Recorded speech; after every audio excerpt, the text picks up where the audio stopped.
Hello everyone, welcome to the Green Man channel. Hope you're all doing good and well. So now it's time for me to reveal my top 20 albums of the year for 2021. And I know it's still a little bit early perhaps for, given that there's still 3 weeks of the year left. But just for the reason that actually from next weekend things get busy for me towards Christmas. I start visiting lots of family, not going to have time to upload YouTube videos. So I wanted to make sure I got this video in around about now so you'll get a chance, you'll get to view it prior to the end of the year. So I should probably also preface this video by saying there have been a lot of albums I just haven't managed to listen to. There are still albums I mean to listen to even that,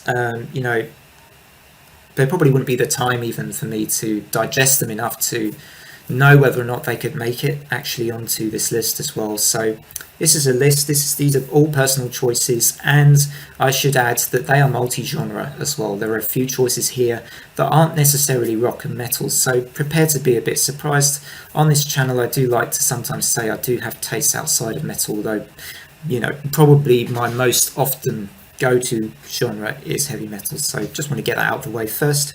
I'm going to do a few honourable mentions before I actually crack on with my top 20. So here we go with the honourable mentions first. So to begin with, Hooded Menace, The Tritonous Bell, which I actually have the CD of. Do have the CDs to most of these albums, but not all of them, so there will be a few I don't have the CDs for yet. I'm hoping to get them all eventually. But yeah, Tritonous Bell has very King Diamond kind of a sound to this album. I think you can tell that. Interestingly, Andy The Rock produced it. It's a really good album, thoroughly recommend it. Lots of great hooks, really good stuff from Hooded Menace. Next on my honourable mentions is Ginger's Wallflowers. Perhaps not my all-time favourite Ginger album, but still a really good one, and I love the fact that they went down a really aggressive route with this album, and it pulls no punches. Definitely, a really good album, and it makes my honourable mentions. Another honourable mention goes to Imperium with Über den Sternen. Really cool album actually, and even though these guys are kind of labelled as a black metal band, I think they're very folky and classical, and the vocals on Thomas Helm, who delivers the classical parts, I think, or the classical vocals on this album, are really spectacular. And in a way, I'm surprised it's not ended up high on my list. I did review it, gave it a great score, but haven't been back to it as much as I might have expected. Next on my honourable mentions is Jerry Cantrell's solo album Brighton, which I enjoyed listening to. Don't have the CD of this one as yet, but really solid album from him. And I like the other contributions from like Greg Puciato on the backing vocals. And it's just an album which flows really well from beginning to end. Jerry Cantrell's Brighton. Next up are the husband and wife duo known as Mint Julep. So this is actually kind of an electronic, electro-pop kind of an album. Just found this a great album to zone out to. It's kind of relaxing, really, really super dreamy and atmospheric. Check that one out if you like that kind of stuff. And now finishing my honourable mentions off, I can start on the creme de la creme, 2020 at least, obviously from in my view, and I'm going to start here with number 20. This is Darkthrone's Eternal Hails, an album I reviewed, gave a good score to. Really like this. It has a very old school production sound to it. I think Darkthrone in recent years have actually been really good with the albums they've been putting out. I liked their last album as well. But yeah, I think the old school sound and the vibe I get from this album certainly matches the album cover art as well. Yeah, really good album. Comes in at number 20. Number 19 is Vola Witness. If you like your prog metal, particularly your modern prog metal, I would recommend these guys. They're really good. This album, sort of for me, is a bit of a combined some of the elements of their first album in Mazes with their second album, Applause by a Distant Crowd, which had more kind of prog rock sensibilities. I feel like this kind of combines the two of those in places. Really good album. Check it out if you haven't already and you like your kind of modern prog metal, your gent stuff if you like. Number 18 is Dvne, or Dvne. Somebody tell me in the comments how you say this band's name. They're really, really good. Progressive metal, kind of sludgy. A band that really knows how to build up and layer their music, I think. You get some really great layering going on here, really good stuff. Definitely one of my favourite prog metal albums of the year. Number 17 now is Space Chaser Give Us Life. Now, I haven't listened to many thrash metal albums this year, I have to make that confession, but of the thrash metal albums I've listened to, Give Us Life by Space Chaser is a really, really good one. Some awesome rhythms and thrash riffs that keep me coming back for more, and there's a couple of tracks on here in particular I really, really do enjoy, like The Immortals, Antidote to Order. Love the theme and the album art again, really good on that album. Now the next choice at number 16 is Mastodon's Hushed and Grim. Perhaps you're surprised, if you saw my album review, you might be a bit surprised to think, oh, it made its top 20. I gave it quite a conservative score in my album review, but the first disc in particular has grown on me massively since my kind of early listens to this record. And now I think I consider it possibly as one of my favourites from their 2010s era anyway. Comparing it to the 2010s albums. I like this. This was really good. The second disc perhaps doesn't do quite as much for me after listening to it much more now. But as a whole, I think it's a good album. It just perhaps goes on just a touch long for me, but it's much higher than I expected it would be at the end of the year, coming in here at number 16. Number 15, I don't have the CD of this album. Actually, the next couple of albums I don't have the CDs for. So 15, Swallow the Sun, Moonflowers. Swallow the Sun, for me, they just never disappoint. They never disappoint. They always put out great melodic doom metal. This album's no exception. Really love the vocals in this album, particularly. I think Miko's vocals really shine. And I love the track that they have where his vocals combine with Cammy Gilbert's of Oceans of Slumber. That is a great track called All Hallows Grief. Really enjoy. Really like this album, I don't think they ever slip up. I think this reminds me a bit of New Moon, actually, in a way, in its delivery. Like Moonflowers quite a bit. Comes in at number 15. Number 14, another album I don't have the CD of, called In Mourning's. This is In Mourning's The Bleeding Veil, which I did review, one of the last album reviews I did on the channel. This is a melodic death metal band that I think often escape people's attention. They're pretty underrated. Really like some of their previous albums as well. And for me, this is one of their best albums, actually. If you like the kind of Opeth 2000s era stuff, like Deliverance and Ghost of Perdition, and you also maybe like Cult of Luna, I think you'll love this album. This feels a bit like a bit of Opeth and Cult of Luna combined. I think it's a great album and one to definitely check out. Next at number 13 is Nervosa's Perpetual Chaos, one of the first reviews I did on the channel, and I love this band, Nervosa. I think they, this is kind of an all-women sort of death thrash metal band. I think they're slightly more thrash than they are death, but Eleni Notta, the drummer here, I think she does really inventive stuff with the drums that kind of adds another level to this band, and really like the drumming on here is just, for me, is one of the highlights of this record. I think it's got lots of great hooks. I love tracks like Genocidal Command, Guided by Evil, Under Ruins, and the album's been one I've been back to quite a bit, so I felt it more than deserves its place on my top 20 albums of the year list at number 13. Now number 12, I had this album delivered quite recently, so it's still in its plastic cover. Alustrium's A Monument to Silence, a kind of progressive death metal album, has a kind of a sound you might think that they use a lot of Gojira style techniques with the guitars. I think there's lots of scrape and slides, but there's certainly kind of a fit for an autopsy feel to some of these songs as well. I feel really, really good album. If you like your riffs, if you love your heavy riffs, you have to listen to this album, and hopefully you won't regret it afterwards.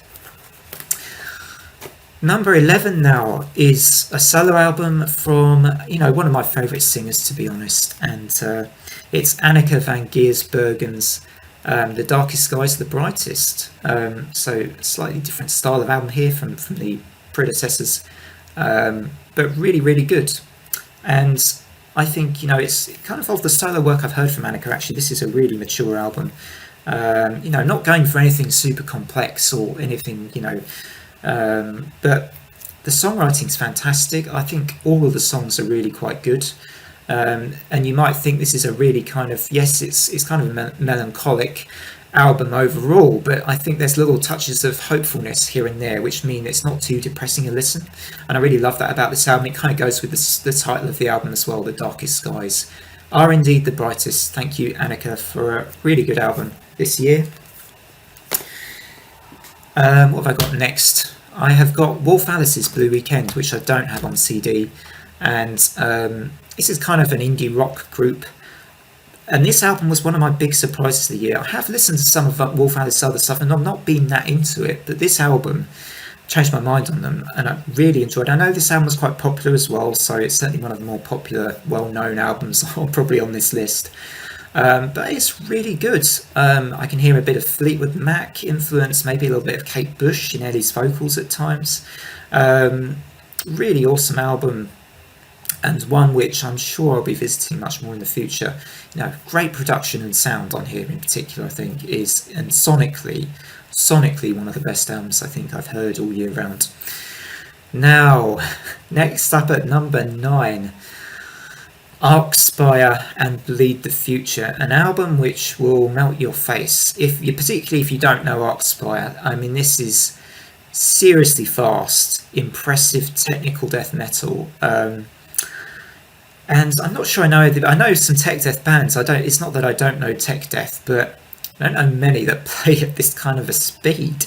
It's insane. It's absolutely insane. I think these guys are in their prime as well. They're delivering really awesome music like they did with their previous album, their third album. This is a great Bleed the Future. There's enough subtle variations that they put in, and I think it's quite clever. They're not just all about speed. They do put in little subtle variations here and there, so your attention is kept throughout the album, the record. For technical ability alone, I think this will be probably really high up on a lot of people's lists. And also check out Dean Lamb's YouTube channel, hugely entertaining channel that I watch from time to time, where he's kind of doing, guitar kind of, trying different songs of other bands with his partner. It's a terrific channel. Number 8 on my list. Get to the next one now. So Rivers of Nihil with The Work. I loved Where Else Know My Name in 2018, and I almost love this one as much. Maybe not quite, but almost love this one as much. It's got a lot of fantastic stuff. It's a bit more spacious, a bit more prog rock, I would say, this album. They've gone down that route here, evoking some memories here and there of bands like Yes and King Crimson, I would say. Really good album though, thoroughly enjoyed it, and I think it deserves its spot at number 8. Now, another slightly left field choice at number 7 with Japanese Breakfast Jubilee. Did you see this one coming? Maybe not. Now, I know these guys are actually quite popular now. I think they're even up for a couple of Grammys. I might be wrong, but I think they're up for a couple of Grammys, and I think Michelle Zorn is incredibly talented. I suppose I'm always a bit of a sucker. I'm not, modern pop music I'm not really keen on, but this has a retro feel to it, and there are songs on here that take me back to 80s era Cyndi Lauper, which personally I have no problem with. I kind of like that music. It's, I suppose, what people would call a guilty pleasure, but I don't feel guilty about liking that kind of stuff personally. I think it's great music. And there's also really good saxophone moments, giving this album maybe a little bit of a jazz feel here and there. Really good, interesting, unique, and welcome album for 2021 for me. Loved it. Coming up next at number 6, an album I reviewed, gave a great score to. Maybe not surprising, you're going to see this one. The colourful and eclectic Convergent Chelsea Wolf album, Blood Moon 1. And I hope we get maybe a sequel as well. Awesome stuff on this. Really kind of unusual. I mean, one of the more unusual albums I've certainly heard this year, where you kind of have a bit of doom metal, a bit of alternative rock. It's even, some psychedelic stuff maybe. Really good album. Thoroughly impressed by it, and it's made it to number 6 on my list. Coming up next, at number 5. Now, I raved about this album in my review because I did genuinely really enjoy it, and it's Burning Witches. With their album The Witch to the North. Came out in the summer, didn't it? Or was it even earlier than the summer? I think it was around the summer that I was listening to it anyway. And great heavy metal album. And I think for me, what made the difference, just gave this album that bit more spark as well, was the introduction of Larissa Ernst to the band. I think she's new to the band. She was fantastic on this album. Her solos were great. Terrific guitaring all round, actually. One of my favourite albums in terms of the guitaring for this year. Fantastic album from these women. Really great stuff. Number 4 is Unto Others with their album Strength. Now, you're probably not surprised to see this one either. Another album I reviewed, another terrific album, kind of gothic rock, Robert Smith-esque vocals from the singer, combined with sort of Sisters of Mercy-ish kind of sound, I guess. But these guys never fail to impress, and I just keep wanting more and more of this stuff from them, which is a sign I love this band. And Mana, I think, was my number 5 in 2019. This is my number 4. I think this is even perhaps just a smidgen even better than Mana. It's a fantastic album from Unto Others, who were formerly known, of course, as Idle Hands.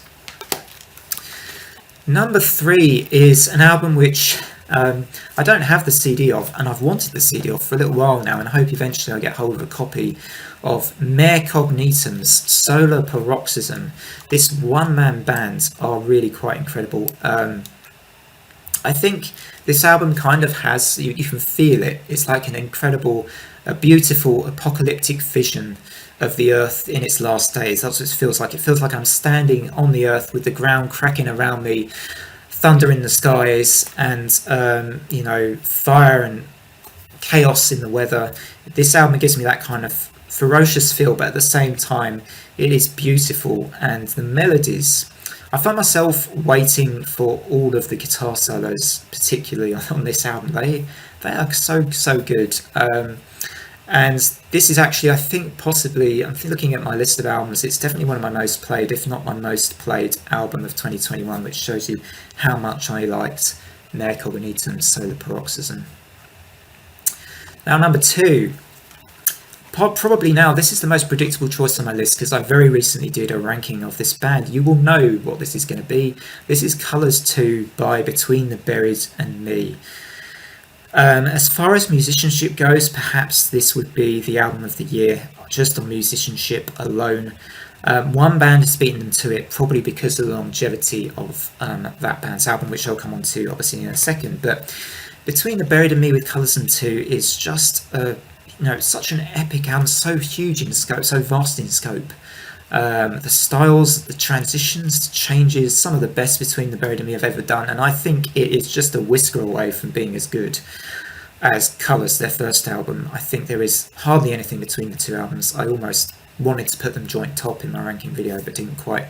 So that's number 2. Now we move on to number 1, which is, here we go, wait for it, Etemen, Access All Worlds, a sort of sci-fi themed progressive metal album with fantastic, slightly operatic style vocals from their singer John O'Dara.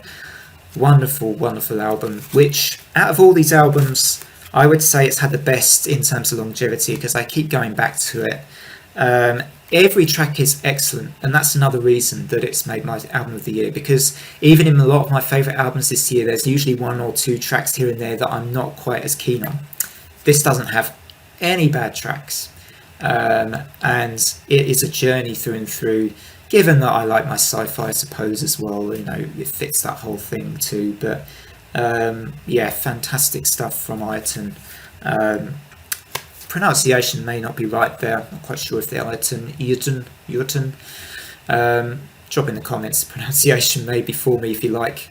Great album though, and it is my number 1 album of 2021. Thank you all for watching, and as to say, thank you to you if you are a subscriber as well that's been following all my album reviews and album related videos this year. I really appreciate it if you watch and follow and subscribe and like all this stuff. It's a huge amount. I like to put prep into the videos and to make sure I try to do the band some justice, but I'm a fan. Can't claim to be a complete expert of anything really. Thank you all for watching. Take care everybody. I will be doing a couple more videos at least before the Christmas break, so fear not, there will be some more stuff on the way. Otherwise, take care. Bye for now. See you all later.